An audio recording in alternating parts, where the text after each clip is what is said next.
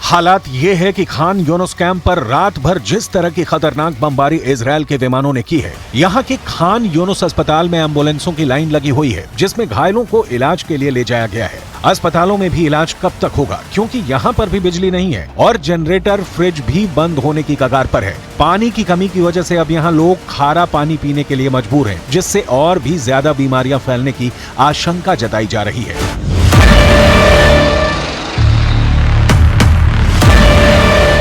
अब सबसे बड़ा सवाल यह है कि आखिर ये सब क्यों हो रहा है?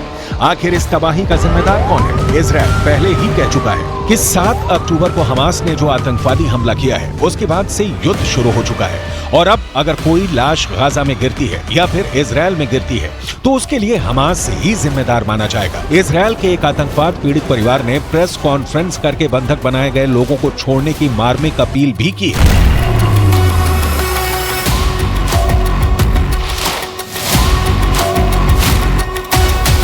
She looks very terrified.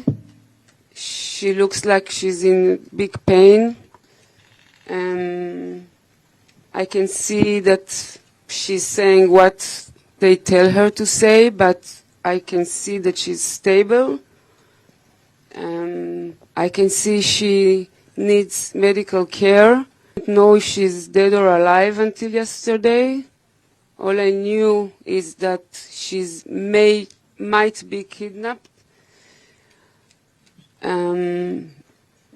I'm begging the world to bring my baby back home. She only went to a party, to a festival party, to have some fun. And now she's in Gaza. कुल मिलाकर Hamas ने दुनिया को एक ऐसे कत्लो गारत में झोंक दिया है जिससे बाहर निकलने का कोई रास्ता फिलहाल नजर नहीं आ रहा है। गाजा के एक अस्पताल में देर रात मिसाइल आकर गिरती है, जिसके बाद तबाही की ऐसी तस्वीर नजर आई जो आज तक ना किसी ने देखी, ना जिसके बारे में किसी ने कभी सुना था। रॉकेट अटैक के साथ हर तरफ लाशों का ढेर लग गया और शोर से पूरा का पूरा अस्पताल गूंज उठा। हमास ने आरोप तो ये लगाया है कि अटैक के पीछे इजरायल का हाथ है। इसके बाद इजरायल ने अपने 2 दावों में वो घिर चुका है। पहला ये कि जहां मिसाइल गिरे वहां हथियारों का जखीरा था, लेकिन बाद में दावा ये कि उसने ऐसा कोई मिसाइल दागा ही नहीं है। आखिर दोनों की तरफ जारी बयानों में क्या कुछ कहा गया है, आपको इस वक्त एक एक करके हम बताएंगे कि दोनों के स्टेटमेंट है क्या। अस्पताल में जो अटैक हुआ है उसके ऊपर हमास का दावा है कि इजरायल के रॉकेट से हमला हुआ है, ये हमास का दावा है। इजरायल क्या कह रहा है? हमास का मिसफायर गाजा में गिरा, ये दावा है इजराइल का। लेकिन इस बीच फिर हमास क्या कहता है? इजराइल ने गाजा में नरसंहार मचाया है, यानी अस्पताल पे वार किया गया है। इजराइल का यह दावा है कि अस्पताल में हमास के हथियारों का जखीरा था। यह दावा इजराइल का, किसके दावे में क्या सच्चाई लेकिन आम लोगों के ऊपर बनी है, यह सबसे बड़ी बात है। 500 से ज्यादा मौत के लिए इजराइल जिम्मेदार है। यह हमास कह रहा है कि 500 लोगों की जान गई है, यह बेकसूर बेगुनाह है। लेकिन इजराइल क्या कहता है? इजराइल कहता है कि पूरी जानकारी मिली नहीं है, सही जानकारी इस वक्त भी हम जुटा रहे हैं, ये इजराइल इस वक्त कह रहा है। फिर हमास का दावा क्या सामने आता है? इजराइल ने जानबूझकर अस्पताल को निशाना बनाया जिसमें 500 लोग मारे गए हैं। इजराइल कह रहा है कि हमले के लिए इस्लामिक जिहाद जिम्मेदार है। सीधे सीधे ये दावा किया जा रहा है। हमास क्या कहता है? हमले को लेकर इजराइल के दावे जितने हैं अभी तक, वो सारे दावे झूठे हैं। इजराइल का दावा यह है कि 500 लोगों की मौत की पुष्टि किस आधार पर की गई है, ये आधार पूछ रहा है कौन? इजराइल पूछ रहा है इस वक्त। गाजा पर अस्पताल पर हमले पर अमेरिका के राष्ट्रपति जो बाइडेन ने दुख जताया है। जो बाइडेन ने गाजा के अस्पताल पर हमले की निंदा की है, साथ ही उन्होंने इस हमले की जांच के निर्देश भी दे दिए हैं। जो बाइडेन ने अमेरिका की राष्ट्रीय सुरक्षा टीम जो है उसको जांच के निर्देश दिए हैं। अमेरिका की राष्ट्रीय सुरक्षा टीम हमले की जानकारी जुटाएगी और पता करेगी कि कहां से यह हमला हुआ, किसने मिसाइलें दागी, कैसे अस्पताल में 500 लोग मारे गए। गाजा में हुए हमले का आरोप हमास ने इजराइल पर लगा दिया है, लेकिन दोनों तरफ की जो दलीलें हैं, जो दावे हैं, वो एक एक करके हमने बताई है। लेकिन इस बीच अमेरिका का दखल, अमेरिका का पहल ये कि वो अपने तरफ से जांच प्रक्रिया को आगे बढ़ा रहा है। तो ये इस वक्त युद्ध की स्थिति है, लेकिन और क्या कुछ हो रहा है वो भी एक एक करके हम आपको बताएंगे। 7 अक्टूबर को इजराइल के बेरी में हमास के आतंकियों ने कत्लेआम मचाया था। हमले में 100 से ज्यादा लोग मारे गए थे। बेरी इजराइल और गाजा बॉर्डर पर बसा एक ऐसा गांव है जहां पे बमबारी, मिसाइलें दागी जा रही है। हमास के हमले के बाद ये पूरा गांव छावनी में तब्दील हो चुका है। गाजा से न्यूज़ 18 संवाददाता नीरज कुमार की एक्सक्लूसिव रिपोर्ट हम आपको दिखाते हैं। 18 इंडिया की टीम बेरी पहुंच गई है। महज कुछ दूरी पर है गाजा बॉर्डर से, गाजा की सीमा से बेरी, और हमास के अटैक का ग्राउंड जीरो माना जाता है। देखिए इस गांव में हम पहुंच चुके हैं। न्यूज़ 18 इंडिया की टीम गांव में पहुंच चुके हैं। किस तरह से तोप बख्तरबंद गाड़ियां, टैंक तैनात किए गए हैं इस गांव में, क्योंकि पहला जो हमला हुआ था ये माना जाता है कि यहीं इसी गांव में प्रवेश करने के लिए गेट तोड़ा था हमास के मिलिटेंट्स ने। 70 मिलिटेंट्स यहाँ घुसे थे और कत्लेआम मचाया था। लेकिन उसके बाद आर्मी पहुँची थी और तमाम हमास के आतंकियों को मार दिया था। यहाँ से कुछ लोगों को होस्टेज भी किया हमास के मिलिटेंट्स ने। लेकिन इस वक्त आप देख सकते हैं पूरा गांव छावनी में तब्दील हो गया है। किबुज कहते हैं जहाँ ज्यूज लोग अपने समुदाय में रहते हैं। 1200 से अधिक आबादी है, लेकिन 100 से ज़्यादा लोग यहाँ मारे गए थे। ये देख सकते हैं हमारे पीछे में गांव की स्थिति क्या है।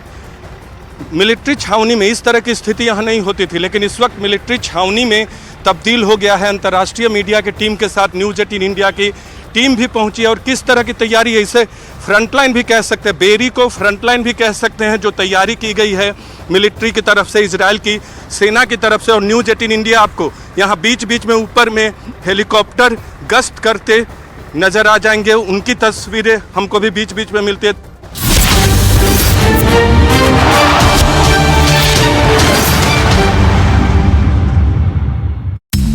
पहले ही आया। हमास के मुताबिक बाइडेन इस दौरे के जरिए इजराइल को हथियारों और पैसों की मदद करने वाले हैं। इसके साथ ही हमास ने आरोप लगाया कि बाइडेन के इजराइल आने से उसके हौसले और बुलंद हो जाएंगे, जिसके बाद वो गाजा के लोगों पर ज्यादा खतरनाक हमले बोलना शुरू कर देगा।